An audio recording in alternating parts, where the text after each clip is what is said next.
Hi, this is Scott Garibay, and today we're going to talk about Dungeons and Dragons: Honor Among Thieves, and and I want to present evidence to you today that the idea that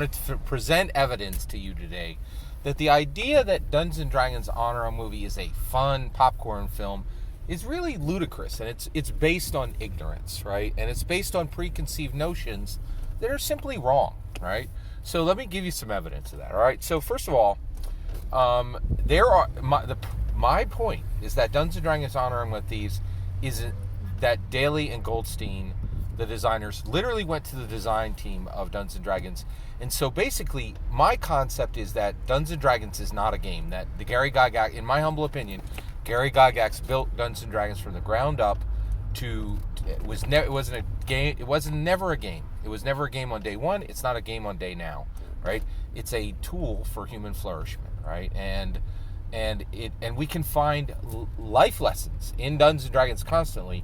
And my supposition is that the movie Dungeons and Dragons: Honor Among Thieves is packed with life lessons, right? Like, you watch the movie, you pay attention, you learn, you adjust your behavior, and you emerge a better, more functional, a better human being, period, right? And specifically because that's exactly what Gary Gygax intended Dungeons and Dragons to be. It was never a fun game for chopping goblins in half. It was always a powerful tool for chopping our own deficiencies in half, right? And that this is reflected by a carrying of anybody who connects to Gary Gygax's legacy stops treating Dungeons and Dragons with frivolity and starts treating it with an intensity and adamance, right? And starts getting results with it, right? So that's what I'm saying. So let me give you some evidence that this is there in the film, okay? So Edgin's trying to displace Forge Fitzwilliams as the Lord of Neverwinter, okay? And he's trying to get and if he could do that, that gives him an opening to return his daughter to himself, because he's lost his daughter at this point, right? So Edgin has a lot at stake here, and actually Doric has a lot at stake here because Forge Fitzwilliams is specifically oppressing her people, the Emerald Enclave, right? And then Holga, what's Holga got at stake? Holga ain't got nothing at stake, right? Actually, no, I'm sorry. That's not. She wants to prove to her tribe that she's powerful and valuable, and so she wants to overthrow Forge Fitzwilliams so that her tribe realizes she's the greatest warrior among them, right? And then Simon, what does he have at stake here? The reality is Simon has very little at stake here, and the reason why is Simon is a grifter thief. He was robbing people with his magic, doing nothing with his magic, and is simply trying to be a young man and live in comfort, right? And the only reason he goes along with Edgin is he knows Edgin and he knows Holga, and he's saying, and they come to him and they say, please help us. And he says, okay, I'm going to help you, right? So he trusts Edgin enough to aid Edgin when Edgin asks him to aid him, right? Very interesting, right? So with that said, Edgin then gets in this situation where they have gotten the Helm of Disjunction, and they now need to get into the vault in Castle Never, right? And in order to get into the vault of Castle Never, Simon has to attune to the Helm of Disjunction, and the Helm of Disjunction will allow him, if he's powerful enough to attune to the Helm of Disjunction, and then use the Helm of Disjunction. If he's a powerful enough sorcerer to attune to the Helm of the Disjunction, and then use the Helm of Disjunction, he can open the vault at Castle Never, which is sealed with an arcane seal from Mordenkainen, okay? The most powerful wizard who's ever lived on Forgotten Realms, right? Except for maybe Elminster, okay? So there's a lot of, so now there are stakes, right? And the stakes are, for Simon, am I a powerful sorcerer? Can I attune to the Helm of Disjunction? Can I use the Helm of Disjunction to break the arcane seal of Mordenkainen? And if I can do it, this task is so large, I know I'm a powerful wizard. I don't have to ask, I don't have to wonder. It's known and it's communicated to everybody, including me, right? And it gets to a point where he has tried no less than 50 times to attune to the Helm of Disjunction, and he cannot do it, right? And Edgin gets him there, and he says, listen, right? He says, You have failed every single time to attune to the Helm of Disjunction. You're going to carry the Helm of Disjunction to the arcane seal, and you're going to get in a place of utter disaster, right? If we're caught by the castle guards, we go to prison and we could be killed, right, by Forge Fitzwilliams. But you are going to put yourself in the position of failure. You're going to fail where it matters, and if that happens, we all die, right? Or under the pressure, I know it will be discovered that you are a diamond and that the pressure cannot crack you, and you will do it not because you can, but because you must, right? And Edgin puts it to him, right? And he says, "You don't know who you are. I know who you are," right? And he's saying, "I will get you there by putting you in the position and pushing you, right? And making you more than you are," right? Now, first of all, if you missed it, that's what Dungeon Masters do for players, right? We know this because Ben from Questing Beast, one of the best channels on that discusses fantasy tabletop role-playing games in the world, Ben from Questing Beast said last year, the Dungeons & Dragons 50 Dungeon Master, the expectations on them are that they are amazing storytellers, they know the rules backwards and forwards, and they are life coaches.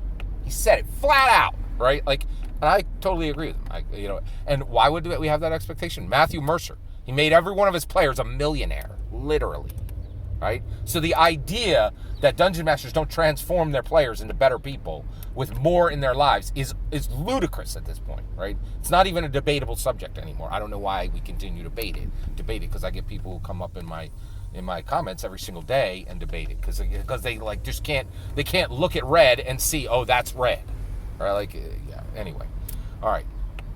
Edgin puts him to the point, right? And so here's what happens, okay?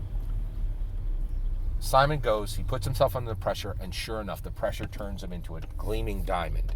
And he knows for a fact he is as powerful a sorcerer as Elminster ever was, and he was as powerful a magic user as Elminster was, as powerful a magic user as Mordenkainen ever was, right? That's where he lands, right? And this even gives him the power later to literally counterspell Sophina, and he can do it because he knows he can do it, right?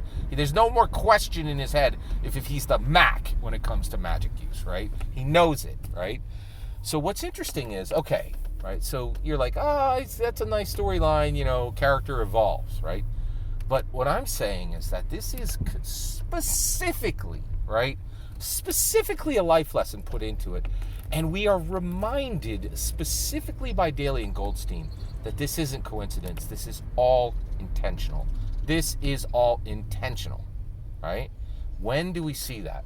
Later, right? After they escape, after Doric and Simon and Edgin and Holga escape from the arena into Forgotten through the gelatinous cube, Doric has had her magic suppression cuff removed by the gelatinous cube. The magic suppression cuff is still locked to Simon's hand, and he cannot use his magic, right? They go downstairs and they find sets of keys left by the guards in Castle Neverwinter on post where they should be in the supply room, right? Actually, specifically in the armory, right? And this is the proof. Listen carefully, right? Simon now needs to get that magic suppression cuff off because there's going to be a fight scene with Sophina 1 or 2 scenes later, right? And so they need to find the keys to those cuffs, and then Simon needs to free himself of this magic suppression cuff. The magic suppression cuff is an analogy for why, the magic suppression cuff is a literal object which stops him from casting well, right? Casting at all, right? But before, what was stopping him from casting was his low self-esteem, which Edgin fixed. Edgin freed Simon of what was stopping him from casting, right? What was making his castings fail, right? Now he has a magic suppression cuff on, and that's stopping him again, right? How does the magic suppression cuff get removed? Well, logically, they would just knock out one of the guards, and then Simon would pick up the cuffs off the guard and unlock it himself. Or Holga knocks out, Holga. Or Holga finds the keys on the post, right? Or Doric finds the keys on the post. There's 15 different paths to Simon being freed from the magic suppression cuff. And this is where we know all of these life lessons are in there intentionally, in my humble opinion. Daly and Goldstein were careful. Edgin finds the key. And again, Edgin simply throws the key, right, to Simon and says, Simon, use these on your magic suppression cuffs. And then again, Simon is freed by Edgin. He's freed by him figuratively, and he's freed by him literally for you, sad sack, who couldn't see that, who thought it was a fun popcorn movie.